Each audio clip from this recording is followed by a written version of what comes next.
I don't think Barr is crazy. And I don't think he abandoned you. I think he is trading a loser case they were going to lose for something a lot bigger.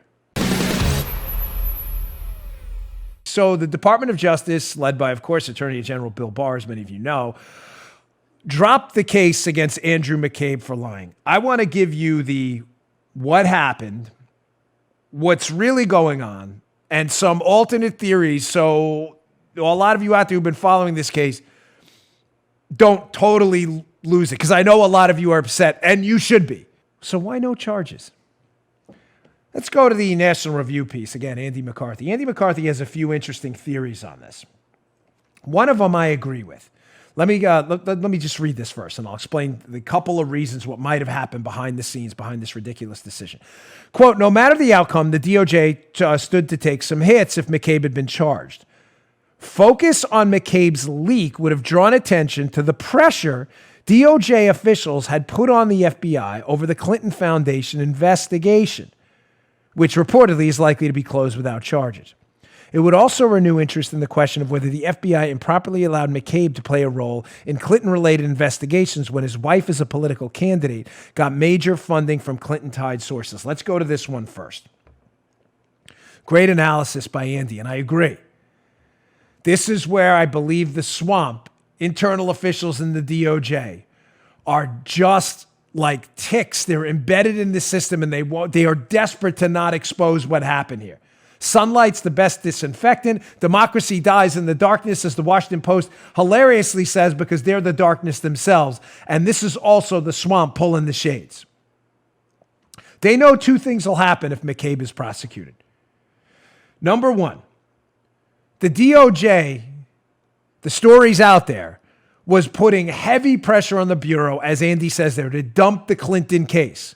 Why? We can speculate on motives over and over again. I think the motive is obvious. The DOJ had been populated, as I said, on Fox and Friends this morning with leftists. Of course they don't want to prosecute the Clinton Foundation. These are Democrats, and Mrs. Clinton was running for president. They don't want to damage their political, golden calves, basically, right before the presidential election. The motive, I believe, is very simple. By prosecuting McCabe and opening that case, it'll go to trial. McCabe is not going to take a plea deal. Not a chance. By opening that up, ladies and gentlemen, McCabe is going to go there and testify, and they're afraid he may testify. Afraid he may testify about the Department of Justice under Loretta Lynch and the Obama administration, putting pressure on them to shut the Clinton Foundation case down. You may say, but McCabe's a fan of Clinton and others. He may be. We know he doesn't like Trump, but he ain't going to jail for anybody. You dig? There's motivation number one. You may say, well, that doesn't sound fair. Who told you it was fair? The DOJ is terrified. They're terrified that their pressure they put on to shut the investigation of the Clintons down is all going to come to light because McCabe will open up on them. Secondly, the FBI is afraid. You know, the DOJ, I just told you why the DOJ is afraid. The FBI is afraid that their continued permissions from McCabe, allowing him to be a central figure in the Clinton case for a long time until he recused, while his wife was running for political office and the beneficiary of Clinton's sphere, money, and influence, the FBI is afraid that people are going to start saying, wait, what?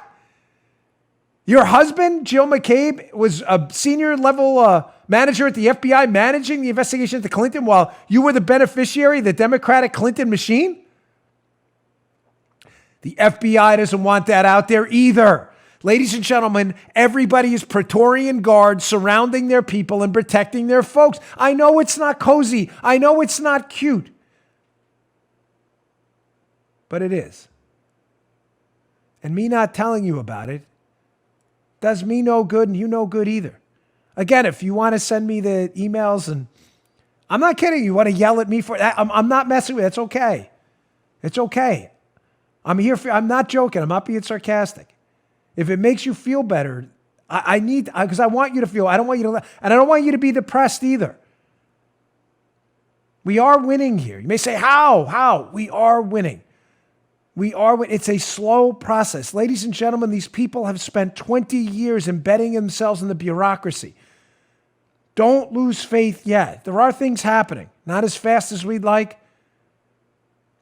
The system's clearly corrupt, but there are some good things happening. I don't want you to be depressed all day. We still live in the greatest country on earth, and there are some good things happening. But let me explain to you another angle about what's happening here.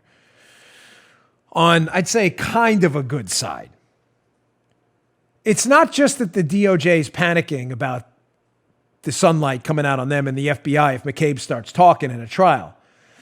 Yeah. They tried to nail someone from the Clinton orbit, the DOJ. You may say, no, they didn't, Dan. Everybody got off scot-free. No, they didn't, folks. They didn't, okay? Not everybody got off scot-free. Greg Craig, who was Obama's former White House lawyer. You don't remember that case, do you?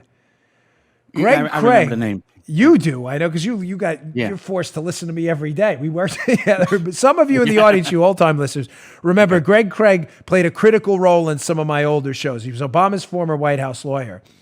Greg Craig worked at a company with Paul Manafort and was working on some of those Ukraine issues Manafort was prosecuted on. Yes, Obama's former White House lawyer. I didn't mess that up. Not Bush, Obama.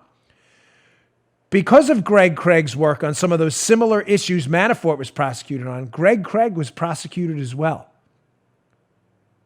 Greg Craig won his case in trial resoundingly. It was thrown out almost immediately. It was a tough case, folks. But the DOJ made it. You may say, what does that have anything to do with McCabe? Andy McCarthy brings this up in his piece too. I swear, though, I thought about this weekend too. That's why I bring it up his piece. And when he said it, I'm like, yes, he's absolutely right. I think there's a little whiplash over that. They were humiliated in the Greg Craig case.